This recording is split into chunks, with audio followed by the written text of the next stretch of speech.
What's up guys, Walk Only here, and today I'm fleeing for my life. If you'll recall, our friends were kidnapped by a nasty lady in white armor. And now, we're headed to a church in eastern Thanaland that'll hide us from the watchful eyes of the Garleans.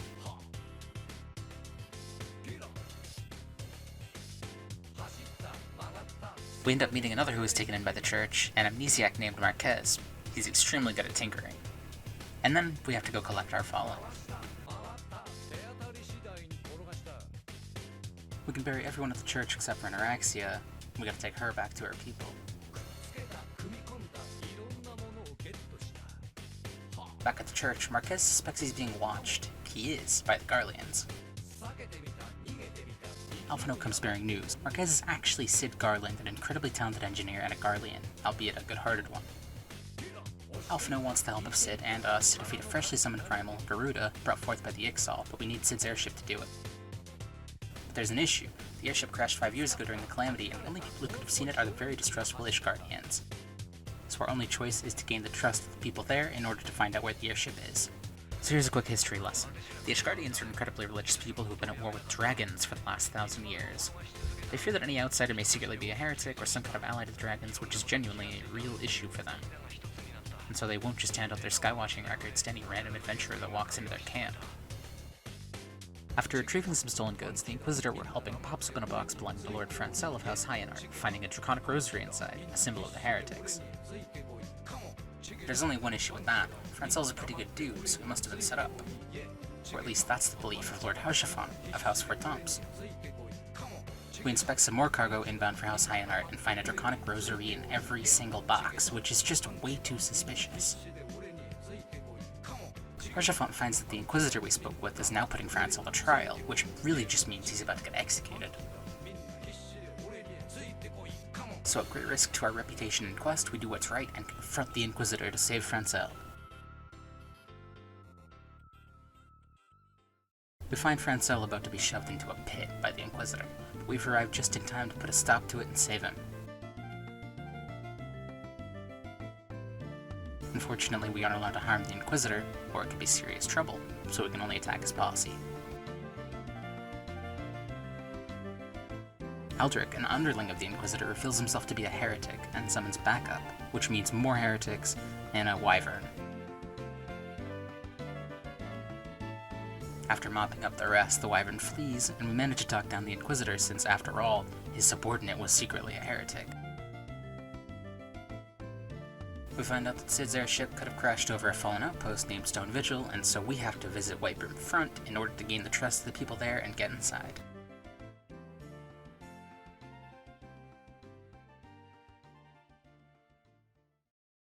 The noble presiding over this fort is initially intrigued by our request, especially after finding that Cid is with us. But then our good friend Inquisitor Guillaume arrives in order to dissuade him from granting us permission to enter the Stone Vigil, entirely spoiling our plan. So we're left to do various tasks for the people of Whitebrim. We have to get some monster meat for them to have a decent meal. We have to deliver that meat to the soldiers after it's been cooked up. And then we have to gather ice spray cores for Cid to make them some new Olympics. People are grateful for our favors, but then he arrives again to dash our efforts. We decide to look into the background of this Inquisitor who just won't leave us alone, and Alpha finds some things odd about his arrival. So we take a look just outside of Whitebrim, and what do we find? The corpse of the real Inquisitor. We gotta move fast to Confronting. And luckily, we catch him just as he's about to execute someone.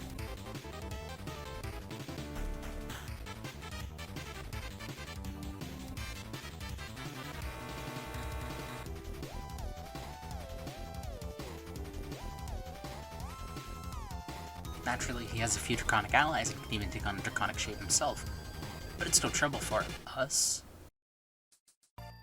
Okay, so it turns out that the duty will fail if Trillamont, the noble who's in charge of Whitebrim, happens to pass during the course of it. Makes sense to me. So, I'm really gonna have to try my best to keep everyone alive this time. This time, I'm incredibly careful to grab all of the ads, and I'm focusing them to make sure they aren't messing with the NPCs. The ads are the first priority. With that mindset, we get past him with ease.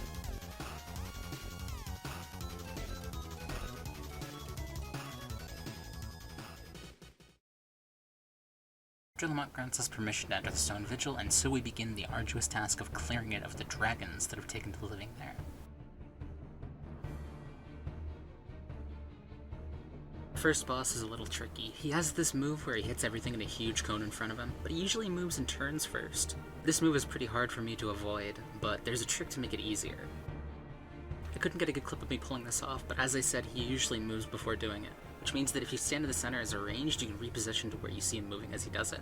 There's nothing else to look for besides that attack.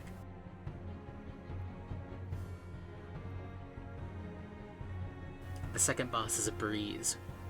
Literally, he summons tornadoes and all you have to do is dodge them. Giant circular AoE? No problem, I just have to press a button to dodge it.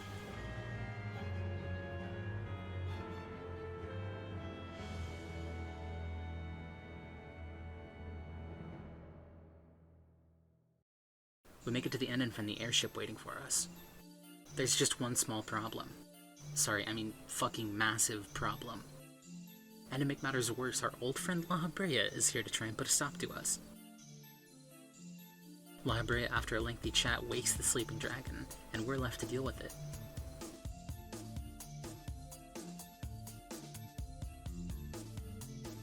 This boss was a little tough, I won't lie. It'll sometimes fly up and place down these absolutely massive lines in random spots across the arena. The way that I learned to not get hit by this is to stand where the brickwork curves. It's a good neutral point to avoid any placement of it. I probably don't have to mention the circular AoEs at this point.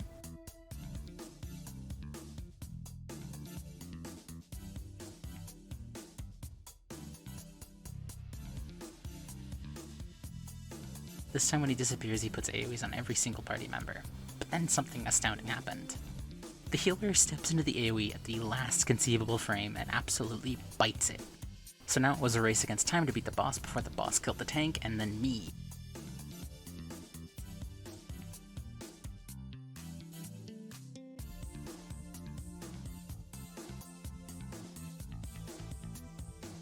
The tank was about to die. So was the boss. All I had to do was press the magic button. Went off at the perfect time, sparing me from an AoE that would have very well killed me. And just like that, we've won. And we even get another funny chunk of rock candy.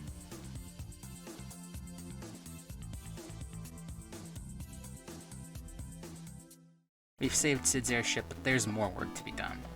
We need a corrupted crystal in order to get the airship through Garuda's storm. And that means we gotta speak to a scientist named Lambertine. And then to one of his apprentices, Hahasako. He tells us to get a crystal for Burning Wall.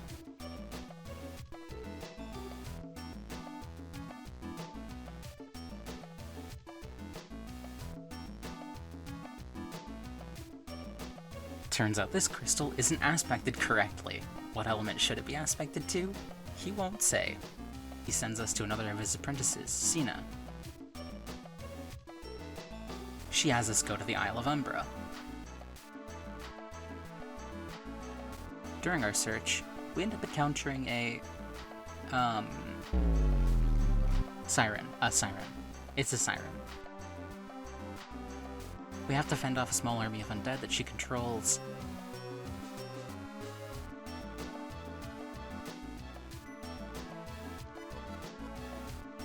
And then get out of there. For our efforts, we're awarded a corrupted crystal, but you know it's not the one we need, right? We're sent to another apprentice, Hedon. We're told to slay a spriggan named Gigi, who likely has the crystal we need in its belly. It does have the crystal, and it is the one that we need, so we can finally put an end to all this crystal business.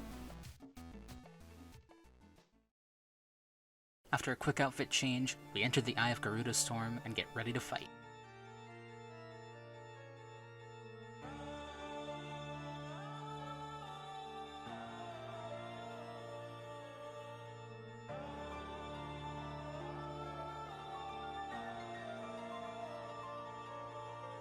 The Ixal here are even keeping Cobalt and Amalja as prisoners for their god, which is incredibly strange.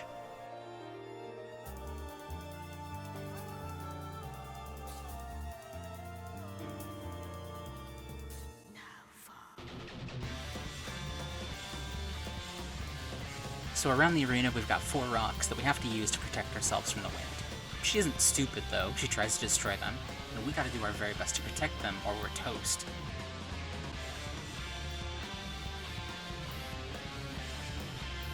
About a third of the way through the fight, she goes into the center and gets a little angry. There go the rocks.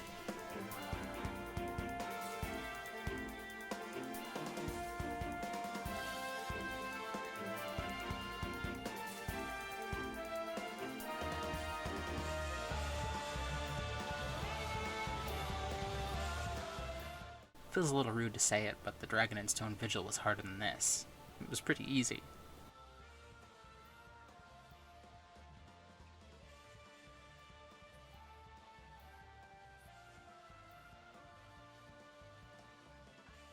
Wait, why do I still hear boss beat? Alright, enough of this. I need some more rock candy.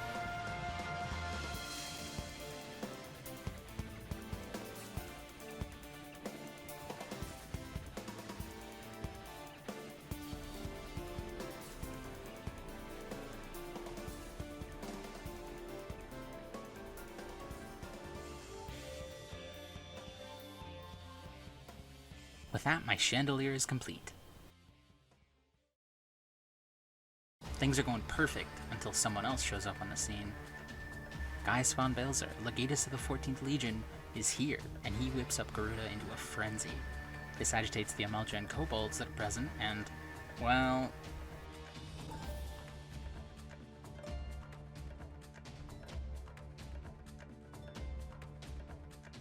yeah, this is definitively very, very bad.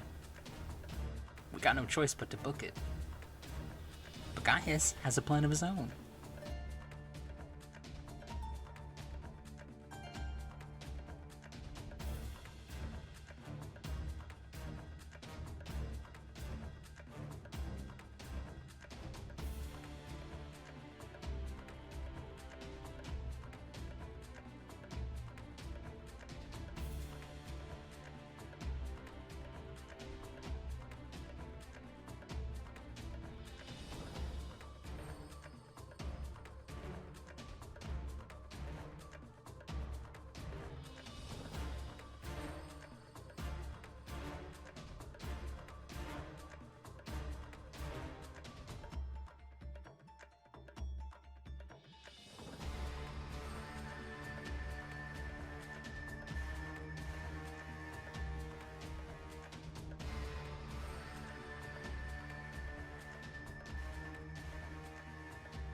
The primals have been dealt with for the time being, but now the Garlean's new toy possesses the power of 3 primals, and soon we'll have to confront it.